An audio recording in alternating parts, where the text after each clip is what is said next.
एक 6 साल का बच्चा जिसे घर से निकाल दिया जाता है और 19 साल बाद जब लौटता है, तो एक दरोगा बनकर लौटता है और फिर अपने पिता की जो हालत देखता है, उसे देखकर उसकी आँखों में आते हैं आँसू। आइए जानते हैं इस कहानी को। एक 6 साल का बच्चा कैसे एक ऑफ़िसर बन जाता है। जहाँ तक हमने सुना है, सब सुख-सुविधाएँ मिलने के बाद भी ऑफ़िसर बनना बहुत ही कठिन होता है, लेकिन यहाँ इस बच्चे ने ये सब कुछ कर दिखाया। तो शुरू करते हैं आज की कहानी। नमस्कार, मैं महक चौधरी आज आपके सामने फिर से एक मोटिवेशनल कहानी आप सुनोगे तो आपको कुछ अच्छा लगेगा, बहुत ही अच्छा महसूस होगा और आपको पता लगेगा जो जैसा करता है उसे वैसा भरना पड़ता है। आज की कहानी में एक व्यक्ति होता है रणवीर, जिसकी शादी होती है। घर में और कोई नहीं है, पति-पत्नी है। पत्नी से शादी होती है और दोनों बड़े प्यार से रहते हैं। रणवीर जो है अपनी पत्नी को बेहद ही प्यार करता है और बहुत ही प्यार से रहते हैं। तभी उनके घर में एक नन्हा बेटा जन्म लेता है, जिस बेटे के लिए पूरे गाँव में ढोल नगाड़े बजाए जाते हैं। बहुत ही खुशी मनाई जाती है, उसकी पत्नी भी बहुत खुश रहती है। लगभग 2 सालों तक बड़े प्यार से वो रहते हैं, लेकिन 2 साल बाद उसकी पत्नी का देहांत हो जाता है किसी बीमारी के चलते और अब रणवीर और उसका बेटा अकेले रह जाते हैं। बेटा जो है वो बहुत ही शांत स्वभाव का था, लेकिन घर में चुपचाप रहता था। आस-पड़ोसी भी कहने लगते हैं कि तुम इस बेटे को एक माँ ला दो, तुम शादी कर लो, तुम्हारा ऐसे गुज़ारा कैसे होगा? तुम कैसे खाना बनाओगे और कैसे कमाने जाओगे? ऐसे नहीं बनेगी बात।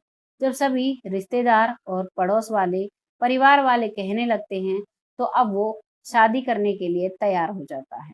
और एक लड़की होती है जिसका नाम होता है सुनीता, उससे उसकी शादी कर दी जाती है।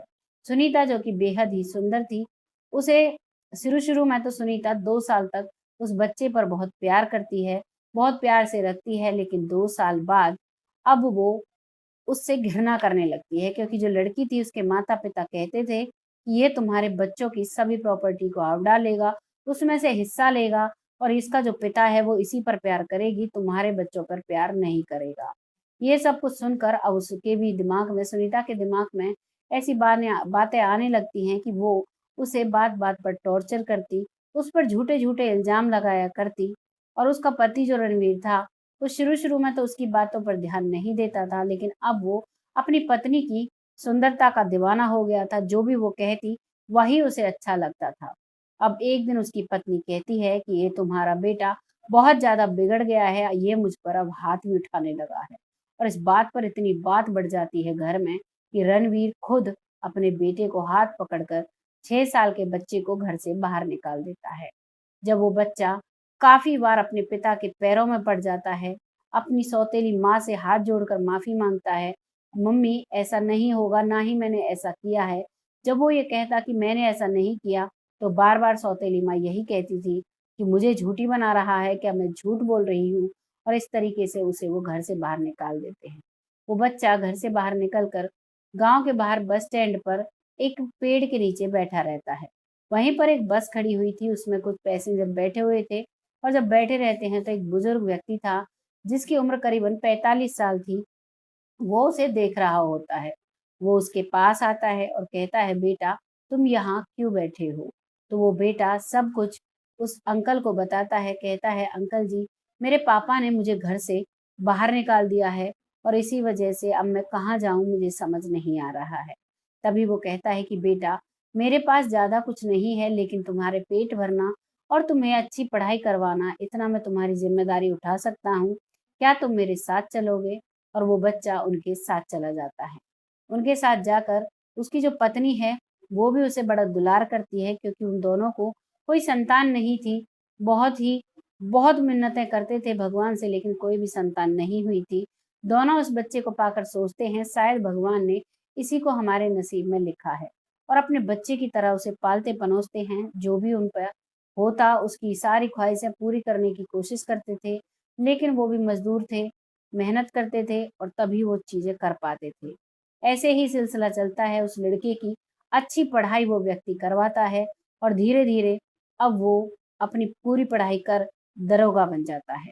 जब दरोगा बनता है, तो अपने काम-काज को बड़ी ईमानदारी से वो करता है, लगातार अपनी ड्यूटी दे रहा होता है, तभी उसके पास एक केस आता है कि एक बेटे ने, जो कि दूसरी पत्नी का था, उसने अपने ही पिता पर प्रॉपर्टी के लिए केस डाल रखा है और अब उसे अपना सारा हिस्सा चाहिए और जो पिता है वो देने की कंडीशन में नहीं है।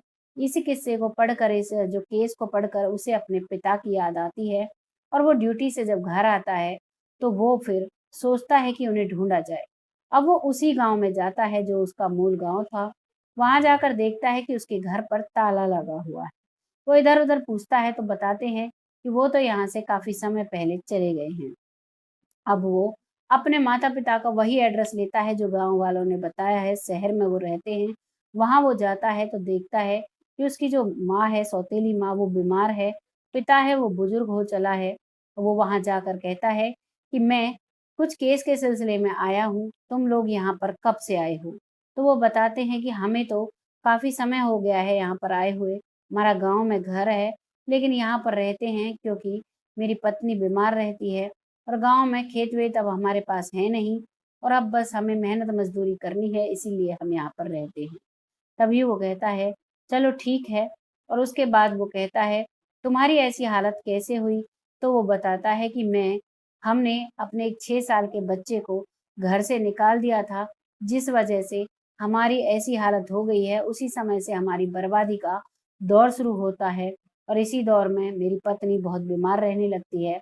इसको डॉक्टर्स ने बता दिया कि ये बच्चे नहीं हो सकते इसको, इस गम में ये और भी परेशान हो जाती है और भी टेंशन लेकर पड़ी रहती है और मेरा जो बेटा है उसे हमने ढूँढने की काफ़ी कोशिश की, लेकिन वो हमें कहीं भी नहीं मिल रहा। इसी चक्कर में हमारा जो खेत था, वो भी बिच गया, गाँव का घर है, वो है बस और कुछ भी नहीं है हमारे पास। यहाँ भी हम किराए पर रहते हैं। अब इस चीज़ को सुनकर वो कहता है कि अगर वो बच्चा आपको मिल जाता है तो आप क्या करेंगे? तभी वो कहते हैं रोते हुए, आँखों में लाते हुए कि हमें कुछ नहीं करना, बस हमें एक बार अपने बच्चे को देखना है कि वो ठीक है या नहीं है, बस यही लालसा है, कैसे भी करके हमारा बेटा मिल जाए। तभी वो बताता है कि ठीक है, मैं कल आता हूँ और आपके बेटे को साथ लेकर आता हूँ। अब वो बहुत खुश हो जाते हैं भीतर ही भीतर कि कल हमें हमारा बेटा मिल जाएगा और वहाँ से वो दरोगा चला जाता है और घर जाकर अपने माता-पिता से बात करता है जिन्होंने उसे पाला था। उनसे पूछता है कि जो मेरे पिता हैं उनकी ये हालत हो चुकी है, अगर आप कहें तो मैं उनकी कुछ मदद कर दूँ। तभी वो जो पा माता-पिता हैं जिन्होंने पाला है वो कहते हैं बेटा कुछ नहीं, जो उन्हें सज़ा मिलनी थी वो भगवान दे चुका है, अब तुम अपना फ़र्ज़ निभाओ और उनके जो भी तुम्हारी ज़िम्मेदारियाँ हैं उनको निभाओ और उनकी सेवा करो। वो उनकी बात सुनता है और दूसरे ही दिन उसी वक़्त वो वहाँ पहुँचता है और कहता है, माँ जी और बाबूजी चलो मेरे साथ। जैसे ही वो माँ और बाबूजी कहता है, वो कहने लगते हैं कि बेटा क्या तुम वही हो? तो वो कहता है हाँ, मैं वही हूँ और वो दोनों उसके गले लग जाते हैं और बिलख-बिलख कर रोने लगते हैं और हाथ जोड़-जोड़ कर उससे माफ़ी माँगते हैं, बेटा हमने बहुत बुरा किया, हमें माफ़ कर देना। वो कहता है पिताजी मैंने आपको कब का माफ़ कर दिया है और अब आप मेरे साथ चलो और उन्हें लेकर वो अपने घर चला जाता है। कई बार वो मना भी करते हैं, बेटा हम गुज़र-बसर कर लेंगे, तुम अपनी ज़िंदगी आराम से बिताओ, लेकिन वो नहीं मानता है और अब वो चारों लोग इकट्ठा रहते हैं। 5वाँ उनका बेटा उनका भरण-पोषण करता है और अब उसकी शादी हो चुकी है और सभी को बहुत अच्छे से वो रखता है। ये थी कहानी एक 6 साल के बच्चे की। आपको कैसा लगा इसको सुनकर? कमेंट सेक्शन में ज़रूर लिखिएगा। बहुत जल्द फिर आती हूँ ऐसी ही कहानी के साथ, तब तक के लिए जय हिंद, जय भारत।